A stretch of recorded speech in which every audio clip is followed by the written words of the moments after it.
Do you want your country to win, or do you want China to win when it comes down to this? Why? What happened to Andrew Carnegie Steel? What happened to us rocking it with this industry? Bad policies negotiated by weak negotiators helped China be 9 out of 15 worldwide. You want to know all the different negotiations happened and who the president was when this took place? I'll read them to you, and you go judge them, because it's not only one side, it's both sides. Ready? The USMCA, United States-Mexico-Canada Agreement, happened in 94. You know who the president was? Bill Clinton. You know who went back and renegotiated it? A guy named Donald J. Trump. Next one.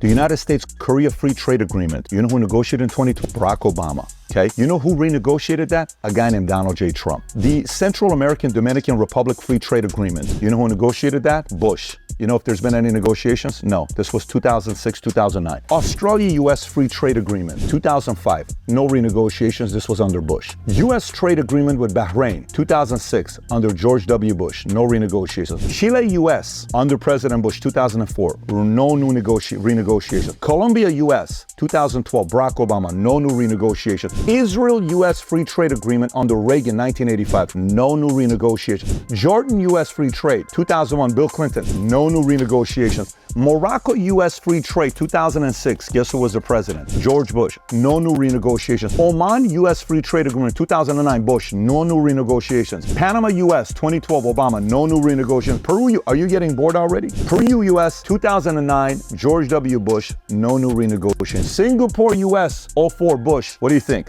No new renegotiations. You think maybe there's an opportunity for a new person to get hired and said, hey, this is such and such colony on behalf of U.S. and the President of the United States. I'm flying out to you guys next week. We are no longer going this deal that we have, or else we're going to put a tariff on you.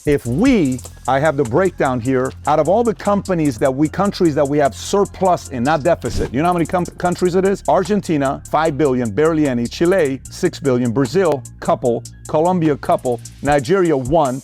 Egypt, 3. And a few others. Mexico, negative surplus.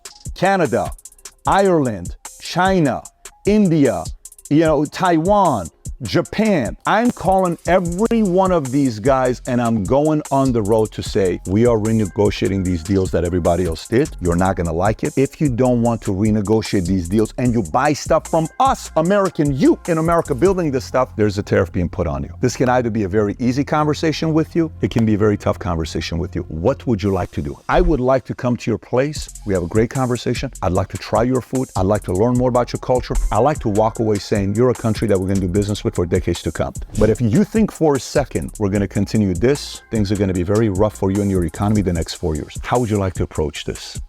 Now that we know who negotiated these badass trade deals, we see the reason why Trump is using this tariff play as a tool for him to be able to bring the opposing party to the table to renegotiate these badass trade deals that these buffoons before him began to negotiate. The only way this makes some sense, these badass trade deals being implemented, is only if those that negotiated was getting a kickback. Trump's play in this tariff exchange is to position America not only as the banking capital of the world, but also the manufacturing capital of the world.